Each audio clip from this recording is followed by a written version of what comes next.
All right, let's dive into the absolutely glittering world of super prime real estate. We're talking about homes that sell for over $10 million. Now, for the last few years, this market has been on an absolute tear, just red hot. But new data is suggesting the party might be slowing down a little, and it's revealing this fascinating story about two of the world's greatest cities going in completely opposite directions. So, this leads us to the big question that's on pretty much everyone's mind. After all these years of record-breaking sales and just soaring prices, is the global luxury housing boom finally over?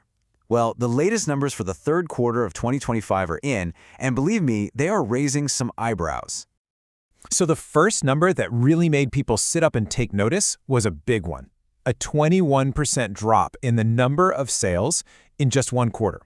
I mean, that is a significant dip, and it's really the first clear sign that this red-hot market is finally tapping the brakes. And if you thought that was a lot, get this. The total value of those sales dropped even more sharply. We're talking a staggering 29%. Billions of dollars in value just poof, seemingly vanishing from the market in a matter of months. Looks pretty dramatic, right? But here's where the story gets really, really interesting. This is not a market-wide collapse, not even close. It's more of a cooling period after an absolutely extraordinary run. And crucially, this slowdown is incredibly uneven. The story is completely different depending on which city you're looking at. And that brings us right to the heart of what we're breaking down today, a classic tale of two cities. We're putting New York and London head-to-head to really understand the powerful forces that are shaping the entire global super prime market right now. You see, on one side, you've got New York, which is emerging as this resilient leader. Its market is just being fueled by Wall Street's incredible performance and this really consistent deep pool of buyers. But then, on the other side, you've got London, which has become a bit of a cautionary tale, where all this policy uncertainty is creating a very nervous and hesitant market. I mean, these two stories could not be more different. So let's start with New York City, and let's unpack its incredible story of resilience, even as the rest of the world seems to be slowing down. So just how resilient is New York? Well, in the third quarter alone, the city recorded 74 sales above that $10 million mark. Now sure, that's down from a record-breaking second quarter, but it's still high enough to make New York the second busiest super prime market in the entire world, right behind Dubai. So what's the secret sauce here? Well, first, you've got this remarkably deep pool of buyers who are always looking for high-quality property. But the real engine, the thing that's really driving all of this, is Wall Street. Compensation in the financial industry is near record levels, and that income flows directly into high-end real estate. And while people are keeping an eye on policy, for now, it's the financial markets, not City Hall, that are calling the shots. And look, the experts on the ground, they completely agree. Jonathan Miller, who is a huge voice in New York real estate, sees this little Q3 dip as just that, a blip. He points out that with Wall Street doing so well, the end of the year often sees this big surge in high-end buying. So the outlook there remains incredibly strong. Okay, so now let's hop across the Atlantic to London, where the story is, well, it's completely different. If New York is a lesson in resilience, London has become a pretty stark warning.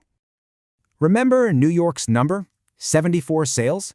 Well, in that exact same period, London recorded just 36. 36. That is less than half of New York's volume. A massive difference that just shows how much momentum the city has lost. And this chart right here, it illustrates that decline perfectly. I mean, you can see just back in 2022, London was number 2 in the world. Today, it's fallen all the way down to 6th place. So the critical question is, what on earth happened? It's not that the city has lost its global appeal. That's for sure still there. The problem is policy uncertainty. There's just been this constant drumbeat of anti-wealth rhetoric, threats of new taxes, changes to rules for non-domiciled residents, foreign nationals who live in the UK. And all of this has just created this huge cloud of uncertainty, causing these high-value buyers to just hit pause and adopt a wait-and-see approach. So when you put these two cities side by side, the core theme becomes crystal clear. This isn't just about real estate anymore. It's about a fundamental divide in policy and the attitude towards wealth. And it all comes down to this key concept right here, policy risk. So what is that? Well, it's basically the threat that a government could just change the rules of the game, through new taxes or regulations, and suddenly make your investment a whole lot less valuable. And right now, that risk is the single biggest thing separating the winners from the losers in the global property market. The takeaway from all this is incredibly direct. In this global competition for investment, the cities that are seen to welcome capital and provide a stable environment for it are going to win market share, and those that are seen as just wanting to tax it are going to lose out. And this matters, because a slowdown at the very top can actually mean less tax revenue for crucial public services for everybody else. And this is exactly why this comparison is so important. For policymakers in New York, where real estate is a massive source of city revenue, what's happening in London isn't some kind of model to follow. No, it's a flashing red warning light about the very real consequences of scaring away private capital. So, with all of this in mind, what can we expect as we look ahead to 2026? I mean, where is this market headed from here?